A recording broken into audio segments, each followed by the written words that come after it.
Hello and welcome to today's tech tip.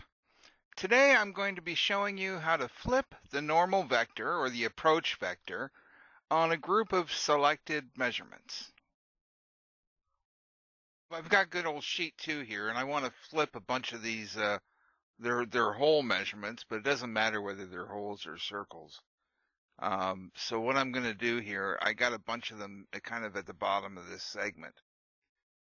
So the easiest thing I can think of is if you right click up on the segment name, make sure the segment's open, of course, and then I'm going to go down and say select, okay, holes, right? Or it could be circle inners or circle outers or whatever.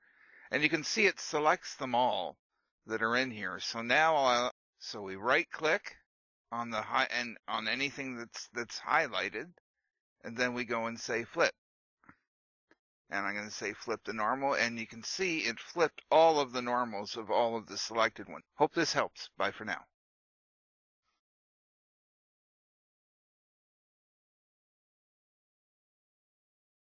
Thanks for watching, and have a great day.